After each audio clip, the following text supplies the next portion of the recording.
सोचिए, एक लड़की जिसकी शादी पर परिवार ने करीब 1 करोड़ रुपए खर्च किए, गाड़ियां दी गई, सोना दिया गया, कैश दिया गया, लेकिन सिर्फ 14 महीने बाद उसी लड़की की लाश उसके ससुराल से मिलती है। क्या ये आत्महत्या थी या फिर दहेज के लिए की गई एक साजिश? ग्रेटर नोएडा के जलपुरा गांव में दीपिका नागर की मौत ने पूरे इलाके को हिलाकर रख दिया। आज की इस वीडियो में हम जानेंगे दीपिका कौन थी, शादी में क्या क्या दिया गया था, आखिरी रात क्या हुआ था, पोस्टमार्टम रिपोर्ट में क्या निकला और आखिर पुलिस ने किन किन लोगों को गिरफ्तार किया। आज की इस केस में चलिए हम जानते हैं इसकी पूरी सच्चाई क्या है। दीपिका नागर 24 साल की पढ़ी लिखी लड़की थी।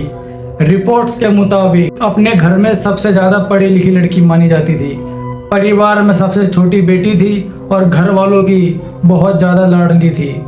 उसके पिता ने अपनी बेटी की शादी के बड़े सपनों के साथ ग्रेटर नोएडा के जलपुरा गांव में रहने वाले ऋतिक तनवर से की थी।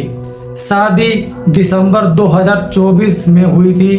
बताया जा रहा है कि इस शादी में करीब 1 करोड़ रुपए खर्च किए गए थे।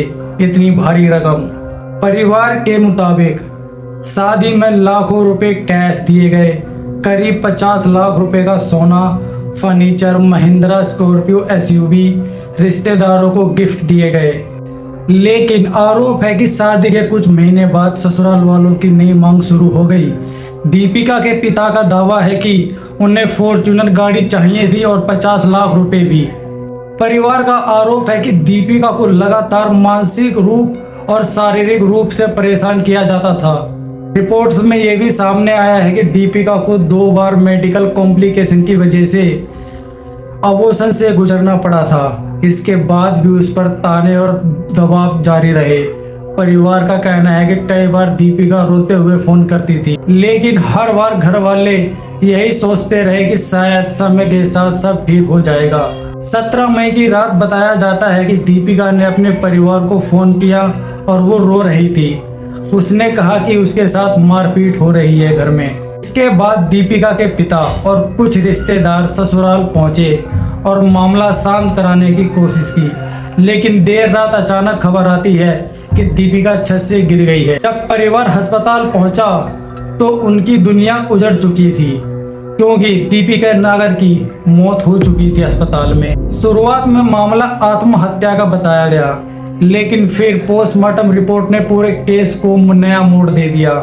रिपोर्ट्स के मुताबिक दीपिका के शरीर पर कई गंभीर चोट के निशान पाए गए, जैसे दिमाग के अंदर खून जम जाना, इंटरनल ब्लीडिंग, चेहरे और हाथ पैर पर चोटों के गंभीर निशान पाए गए थे। परिवार का दावा है कि उसे पहले से ही पीटा गया था, फिर छत से नीचे फेंक दिया गया ताकि मामला आत्महत्या का लगे। इस मामले की पुलिस ने एफआईआर दर्ज की। रिपोर्ट्स के मुताबिक पति ऋतिक तनवर गिरफ्तार कर लिया गया, ससुर मनोज गिरफ्तार किया, बाद में सास को भी गिरफ्तार कर लिया गया।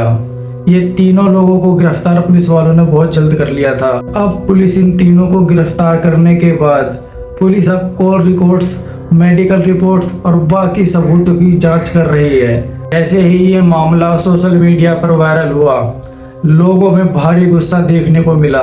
कई लोगों ने कहा अगर इतना दहेज देने के बाद भी बेटियां सुरक्षित नहीं है। कई लोगों ने इस दहेज प्रथा की भयानक सच्चाई बताई है। दीपिका नागर का केस अभी जांच के दौरान में है, लेकिन इस घटना ने फिर एक बार कई सवाल खड़े कर दिए हैं। क्या आज भी दहेज के भूखे लोग बेटियों की जान लेते रहेंगे या कभी ये समाज बदलेगा? ये दहेज प्रथा कभी बंद होएगी और क्या दीपिका को इंसाफ मिलेगा? आपकी इस केस पर क्या राय है, कमेंट में जरूर बताएं। और अगर आपको ऐसी सच्ची क्राइम स्टोरी और हॉरर केस देखना पसंद है तो चैनल को सब्सक्राइब जरूर कर लें। मिलते हैं किसी अगली नेक्स्ट अपडेट में दीपिका नागर के केस में। अगर इसका कोई खुलासा होता है, अपडेट आता है इसका, तो जरूर बताऊंगा। तब तक के लिए धन्यवाद। बने रहिए आगे वीडियो में।